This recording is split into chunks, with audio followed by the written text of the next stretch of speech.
award-winning national security, border security investigative reporter for TV, radio, and the print media. Kimberly, by the way, is the senior foreign policy advisor for the Committee for Responsible Foreign Policy. She is a TV correspondent for CW6, San Diego, California, as well as One America News Network. Her website, thekdreport.com, and when she does these reports, she streams live at periscope.com and Facebook. And later on, you can even catch it on YouTube. Kimberly, how are you? I'm doing fine. How about yourself, Chuck? Well, tis the season to be jolly, unless you listen to what's going on. I'm telling you. For the first time, we're going to try to cover a couple of things here, but the first one here, for the first time, China has exported, all right, its top line MANPADs, that's MANPADS, and that stands for Man Portable Air Defense System. And just to let you know, I think these are what we call Stinger missiles, right? Absolutely what we call Stinger missiles, and this is absolutely what we were trying to get out of the Libyan government's hands once Gaddafi was killed after Benghazi and after all of the uprisings down there. You know, he had known about 30,000 of these MANPADs. I know because I talked to Mr. Shaviro over there at the White House when Benghazi kind of blew up, so to speak. And he said that they had recovered maybe 4,000 or 5,000. So where are the rest of those going? And it's very interesting now we're starting to see China, you know, we've talked about it here in your program, China now is going to be an exporter of these weapons. And so I guess the question, you know, the people are going to have to start asking is, what does Uzbekistan need with these type of, you know, basically put them on your shoulder, rocket power that can bring down jets, it can bring down helicopters, drones, a whole plethora of things, and they do have a more than 10-year shelf life now. So who are they going to use them for? Are they siding with the Sunnis or are they siding with the Shias? And it looks like they're siding with the Sunnis. So, you know, I think this would be quite concerning to a lot of people in the Middle East. You know, the funny thing is, Kimberly, that every once in a while I watch Hawaii Five-O, the new version. Mm-hmm. And the last episode they actually used one of these devices to bring down a helicopter. Oh, really? Bad people. This was in Hawaii. And if they're getting out of China, they could end up anywhere. Yeah. We got all these numbers, QW18, and then the improved version is QW19. Yeah.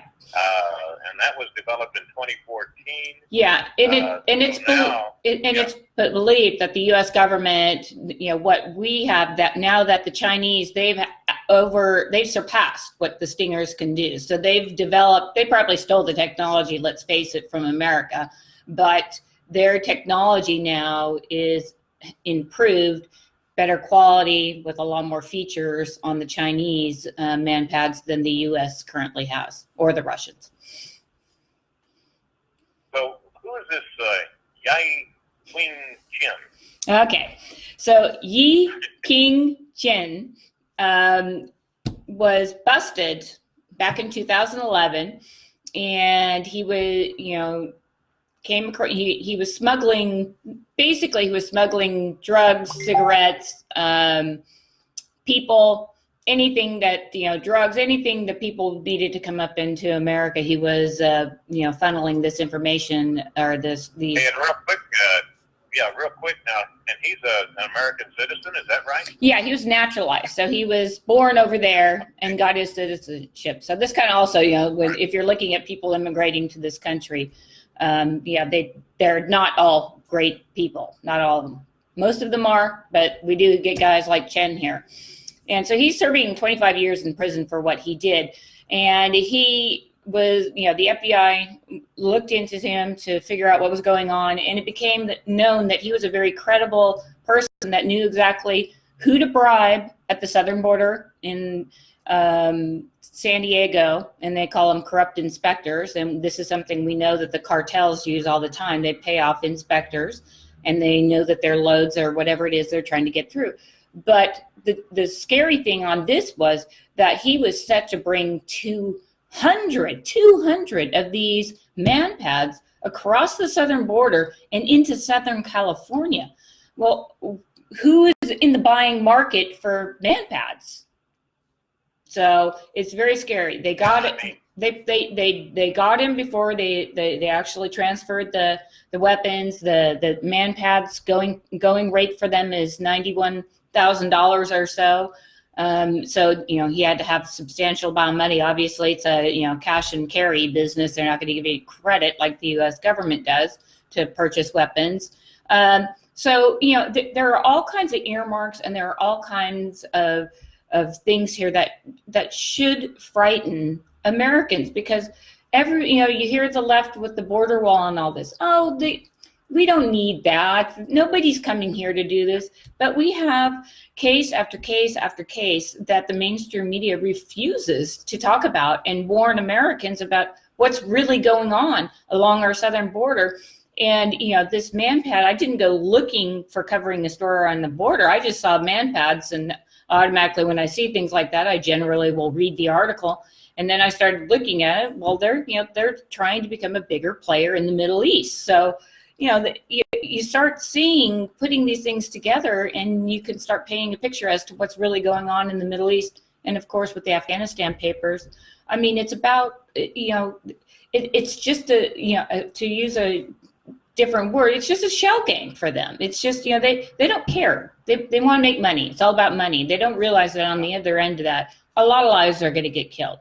And what I would be curious to know is if any of these Chinese MANPADs have brought down any of these drones and helos and planes that we've lost in the Middle East. The U.S. has lost a lot, and they said they've been shot down. Well, were they using these MANPADs? Nobody will tell you, but good possibility. They're going everywhere, is what you're basically saying. Yeah, they are. And the hard part, as you pointed out, they bribe the border people to get them in here, sneak them in here. And as you mentioned Southern California, but hey, America, land of the free. Get in a car, get in a truck. You can drive to any state you want to, except Hawaii. Okay. Yeah. Hard to drive to. Well, yeah. I guess you could do Alaska, but that would be a really long trek. Technically, you can drive to Alaska. You're right. But they could be anywhere in the United States, and you just you think about in California, you've got some pretty important bases, but they're all over the United States, and nobody's checking these trucks that thoroughly or trains what they're carrying. Well, and very scary thing. Yeah, and of course the U.S. government could actually, in talking about Congress and Senate, the do nothing for either party right now, they could actually legislate some laws and make it mandatory that along the U.S. southern border and the northern border and ports of entry, like from ships and that they all have to use these big X-ray scanning machines that they can drag over. Goes over a car, goes over a shipping container, goes over a railroad car, whatever it may be, and we don't implement that. And if Congress was serious about this, they would put the money there. We spent almost $6 trillion in the Middle East. Surely we can afford at this point, of course we can't, but to make sure that every port of entry, whether it's rail, whether it's boat, whether it's airplane, has the proper technology so they can look to see. You look at the size of these MANPADs, and they're not, they sit on your shoulder and they fire them. It's not that big, so it's easy, if one was really creative to get it into this country. Now, do we know if there's, many in this country lying around waiting to be used by terrorists? We don't know what we don't know. But when you start seeing that these types of things are taking place and that many in the media are downplaying it, it's concerning at the very least. This guy, you talk about if you only have one, that's enough. Yeah. But this guy was offering 200 W2 missiles. And would you tell the listener how much they cost each? Yeah, they're about roughly $92,000. If we were going to price it for inflation, maybe, or I'm not sure that the Chinese money is is worth as much as it used to be. Seems like they're having some issues finally because of some of these sanctions that the Trump administration has laid on them. But yeah, I mean, they're expensive. So, and like I said earlier, this is a cash and carry business. You're not writing a check, or the Chinese government's not giving you a heavy, steep discount if you're a poorer country like the United States. We talk about the FMS program, foreign military sales, where we provide weapons to other people around the world. Maybe we shouldn't be providing them.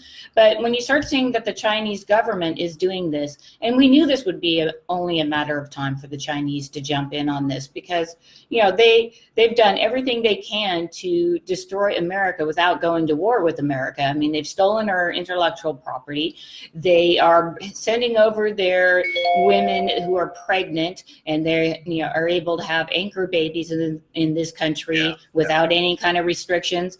And they've devalued the dollar, and they've just in essence they have a larger economy than the United States does now. So it's not a stretch for people to think that so they're going to start jumping into the foreign arms market, because I guess it's a pretty good deal. And why not just let maybe some of the terrorists, do the dirty work for China? They do that. Chinese work with the cartels. They're getting all the fentanyl from China.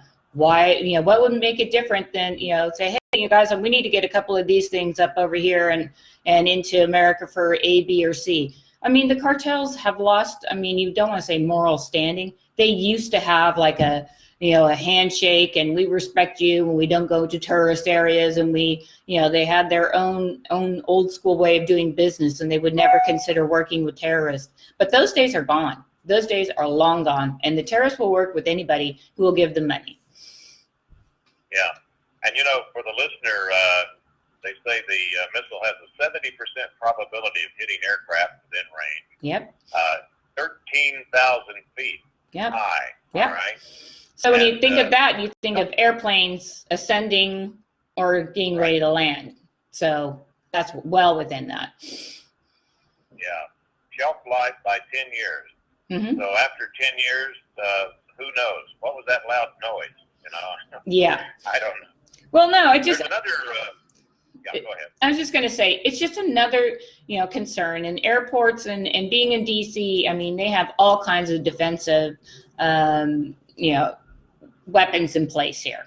And in all probability, the large airports are fairly secure. So it wouldn't happen at a place like that. Probably be more of like a regional airport where security is a little more lax. But you really could drive up in your minivan and step out when you see a plane where you want it to be. Just step out, shoot it down, and drive on, and hope for the best, I suppose, that you don't get caught by law enforcement. But it's really that simple. And we've seen drones already that have interfered with U.S. airliners. So this technology is out there, and it seems to always go back to the southern border or the northern border. We need to protect our borders so we don't have to worry about the Chinese selling weapons to other people around the world, and on top of that, selling weapons that are higher technology than what we have. It seems to me like there's a whole bunch of people running for Democratic president and saying, let's open up those borders. Let's open them up wide open. Or tear them down even. That's going to make it great. You know what? Super. And speaking of 25-year prison sentence that we mentioned on this guy, you have another report, and this is on the illicit cash act. And now we switch over to Russia armed trafficking, right? Yes. So good old Russia. They do make a comeback here. We can't get around Russia on this. So apparently, again, this is another article. I just kind of, had a friend that forwarded it to me, and this also kind of has to do with the border issues and immigration and things of that nature. But 7 senators, bipartisan, have in June decided that they were going to put a bill out there, and it's called the Illicit Cash Act. And in essence, what it would do is any shell company, so any corporation that's doing these shell companies, they would have to provide identification, like a driver's license, a passport, or a federally mandated ID that they do. Because currently, apparently, I did not even, you asked me this last week, and I have no idea. Now I know. These shell companies, they don't ask them to give them real ID. So a lot of times people go in and open up, bank accounts, and it's easy for them to launder money this way through the shell companies. And the U.S. is has the second most secretive banking system in the world, and it has the weakest. So these senators, good on them, have said that they want to close this loophole and just simply require when they go into the bank to open an account under an assumed business that they must provide federally mandated ID. So at least if something happens with law enforcement, that they know where to go to look for it. Now, Let me jump in here real quick here, because it's what they're requesting, what they want them to prove. Banking account, name, date of birth, address, either a passport or driver's license number. Yeah. So doesn't seem like it's too stringent, We're going to take a break, Kimberly, and then we're going to come right back to the Illicit Cash Pat, which is, it's basically, I guess, important tools to stop criminals, as they say, while also securing the private information of business owners. And it aims to minimize burdens on small business owners with limited resources.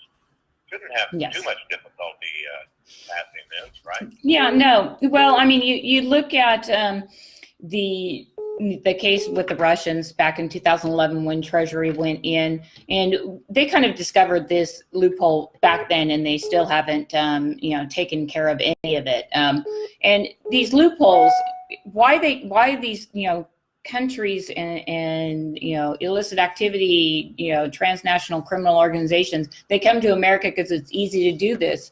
And people don't think about this, but there are terrorists that are using these shell companies in the United States to launder money.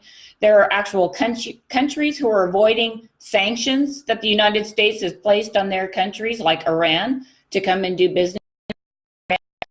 A big building in New York City for years, and they were laundering money to get money to do whatever they needed to do back in their country, so that they were able to make a mockery of the U.S. judicial system and actually launder money through our country and then have it go back to them. So of course the drug cartels and that also play a role in this. But I mean, this is a huge scandal. And, this, I think, is just another one of those dominoes that's getting ready to fall as we start seeing more information about what's really going on in the Middle East, what politicians are really up to. And it's scary, I think, for the average person. And it's at some point it's a little difficult to understand what's going on. But when you see these, and like you and I talk every week, we're building a brick, and pretty soon it's going to be a loophole in the fact that the U.S. has the second, highest number of these people laundering money through our government should shock just about every American. It should wake up the entire,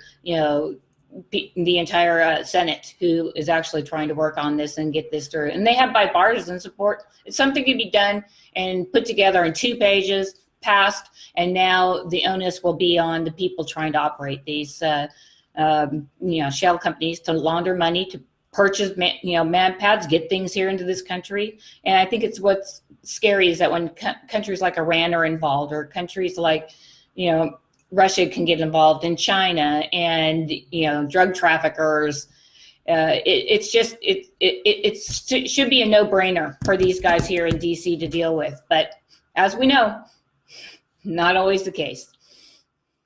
Yeah, when you say no-brainer, and as we know, it's almost like the United Suckers of America. Yeah. I think the other countries... and they know that. We don't study this. Yeah. And the criminals know that. I mean, the criminals know that. We have proof of this. So, but we just allow it to go on. What would be the big opposition, the bad guys that would say, no, we can't have this?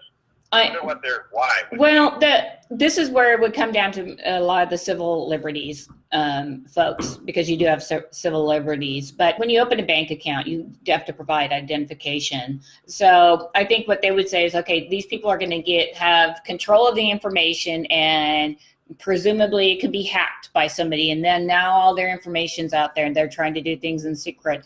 But if we've learned one thing in this country, through the Panama Papers and other, big stories coming out, maybe we should know who owns all of these companies. I mean, if you stop this debt, I mean, the UN has only collected 1% of all the funds that they have frozen around the globe from like dictators and such. 1% they've only got. 1%. Okay. That 99 here. And we got 100% from Kimberly Forak today. Remember that website, thekdreport.com. Thank you, Kimberly, and we'll talk to you later. See you right back. Bye.